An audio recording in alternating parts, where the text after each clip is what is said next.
இட்லி கடைன்னு பேர் வச்சுட்டு பிரியாணி கொடுக்குறாங்க இல்லையா ரசிகர் மன்றம் மூலியமா, அதை பத்தி நினைக்கிறீங்க? அதை பத்தி என்ன நினைக்கிறேன், வந்தவங்களுக்கு சாப்பாடு கொடுக்கல தப்பு இல்லையா, பிரியாணியா இருந்தாலும் எதுவா இருந்தாலும் வெறும் வயிற்றோட அனுப்பக்கூடாது தானே. அதனால இட்லி பரவாயில்ல பிரியாணி கொடுக்கணும்னு கொடுக்குறாங்களா? கொடுக்குறாங்க. அப்பயே இட்லி கடைன்னு பேர் வைக்கணும், என்ன காரணம்? அது வந்து பிசினஸ்க்காக வச்சிருக்கேன். இல்ல ஒரு படத்துடைய டைட்டில் அப்படிதான் வைக்க முடியும். இட்லி வந்து பார்த்தா 10 ரூபா, பிரியாணி வந்து 100 ரூபாய் இல்லையா? அதை பத்தி உங்க கருத்து என்ன?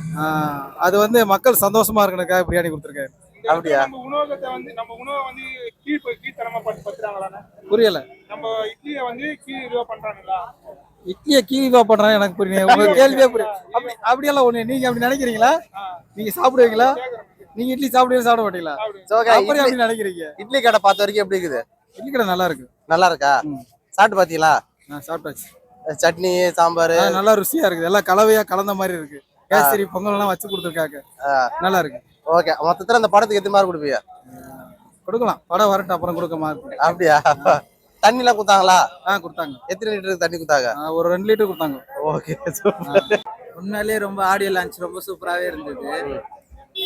தனுஷ் வந்து அவரோட லைஃப்ல இருந்து சின்ன வயசுல இருந்த ஸ்டோரியை வந்து அவர் வந்து சொல்றாரு. அவர் வந்து சின்ன வயசுல அது ஒரு பம்பு செட்ல அவர் குடிச்சிட்டு துண்டை கட்டிட்டு அந்த ஒரு 4 ரூபா 5 ரூபா பாக்கெட்ல வச்சிருப்பாரு. அங்க போய் அந்த 5 இட்லி சாப்பிடும் போது அவருக்கு அவ்வளோ சந்தோஷமா இருக்குமா. இப்போ வந்து எவ்வளோ பெரிய 5 ஸ்டார் ஹோட்டல்லே சாப்பிட்றாரு, ஆனால் அந்த ஃபீல் கிடைக்கலையா. அவர் வந்து அந்த பழைய சின்ன வயசு ஸ்டோரி, அவர் விளையாண்ட கோயில், அவங்க பாட்டி வீடு, அதெல்லாம் வந்து தான் ஒரு படமா எடுத்திருக்காங்க.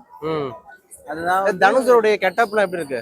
தனுஷோட கெட்டப் வந்து ரொம்ப மாசா இருக்கு.